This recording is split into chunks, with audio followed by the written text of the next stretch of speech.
was. Thank you very much, Rose. I appreciate that. I'm sure it was a sight to see from the air, and we're looking at some of those pictures now. Unbelievable to look at the Keys there. It's just really devastated.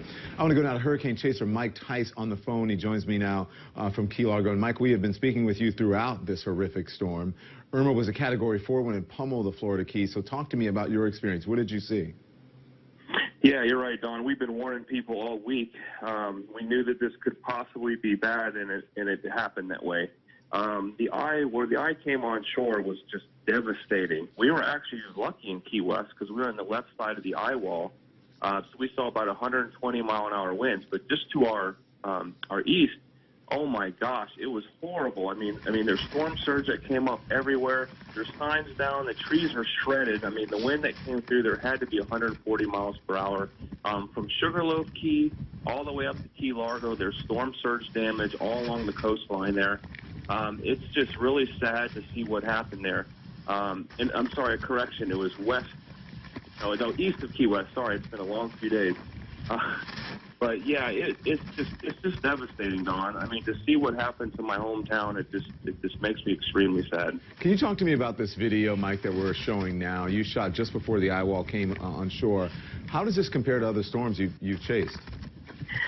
This is one of the scariest storms I've ever chased because the wording about, you'll not survive if you stay in the Keys and all these things, I just kept second guessing myself, like, should I be staying? But I really felt confident in the building I took shelter in.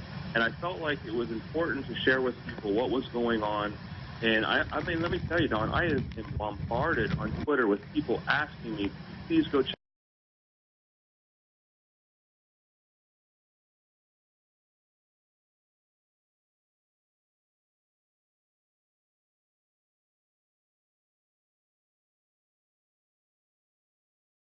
out on South Collier Boulevard that we weren't able to pass. We had to actually go around it, and other cars were doing the same thing because there aren't a lot of cars on the road, so people are going on the other side of the road to get around those trees. It was a huge factor with this hurricane, as well as the winds within that eye wall and right front quadrant. So with this video, where was this video, the one where you're standing in the corner? Where were you when you captured that footage? That was in Key West. I don't remember the exact streets, but it was in Key West and it was on the north side. And when that wind was wrapping around and pushing from the north, it pushed all the Gulf of Mexico on the north side of the island. Wow. So that was, it was very dramatic. It looks like when you, is that right when you come into town there from the, the airport? Yeah, right when you come into town there, just to the right. Right. And it's so beautiful down there normally. And let me tell you, today when I left, the water was brown. Normally it's turquoise and beautiful water, and it was just very sad to see, my home looking this way. But we will be back. We're a very strong community, and already I've seen a lot of people helping each other, and this is when people come together the best, is after a natural disaster like this, especially people in the Florida Keys. At what point did you decide to take shelter, Mike? Not long after you see these videos that I took. We knew the surge was coming in. The eye wall was starting to really get cranking. So we retreated back to the hotel at some point for our safety.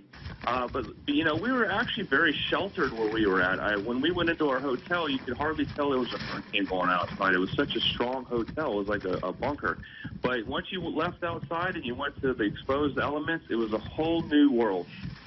There was debris flying in the air. Plastic signs were breaking. Power lines were coming down. Then you have the surge coming in. I mean, it was just like a typical hurricane, and it was, it's just devastating, Don. We also have some footage that you took of the storm surge. How high did that surge get? That's the floodwaters, but how high did the surge go? That's a rough estimate. Where I was at, maybe 3 or 4 feet in that particular area. Oh, got it. I can't vouch for other areas, but about 3 to 4 feet in Key West. What kind of, because you gather information and you gather data when you do these things. What kind of data did you gather? Yeah, we actually deployed the HERV, which is the Hurricane Eye Wall Research Vehicle, at mile marker 7 on a bridge, and we recorded 120 miles per hour in the western eye wall of Irma. And we also recorded a barometric pressure of 938 millibars as Irma made landfall in the lower Florida Keys. But aren't those things conservative when they measure? Because the winds could have been much higher than that, and the pressure could have been higher than what you measured. Oh, yeah, they were definitely higher if you went just a little bit further up the Keys. But right where I was at, that wind is actually a measured wind. That is the highest peak wind at mile marker 7, which is right around the Key West area. But if you were just a little bit further up the Keys in the eastern eye wall, the winds are always higher. It's that onshore right front quadrant of the hurricane.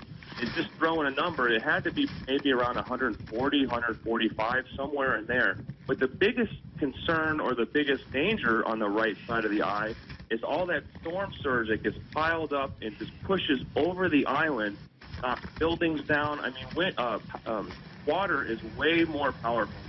Hey, I got to ask you, a lot of people go there and vacation, a lot of people live there. How long do you think before, and we're just starting to see the pictures. We had someone last night, I had a viewer email me and say, listen, the Keys are devastated, especially Key West. I was speaking to a gentleman who said, well, you know, his property was spared and they did okay. But I mean, the Keys are decimated. How long do you think, and they rely on tourism, that they're going to be able to get this back before they can get it back? Well, let me tell you from a first-hand account. I mean, the Keys were not devastated, but they were definitely damaged bad. I mean, especially Key West was actually the least amount of damage. But if there was anywhere devastated, it was maybe mile marker 20 to mile marker 50. But then once you went up the Keys, it was just a slight storm surge damage, which did cause damage. But we're going to be back very fast. I mean, we'll be back up and running in a couple weeks. We're all sticking together. We're coming together as a community, and we'll pull through this, and the tourists will want to come back. And we will welcome them with open arms. What are local people saying, those who didn't evacuate? Are they telling you stories, or they're saying, I'd do it again or I won't do it again? No, most people said they wouldn't do it again. I spoke to many people, and some of them were still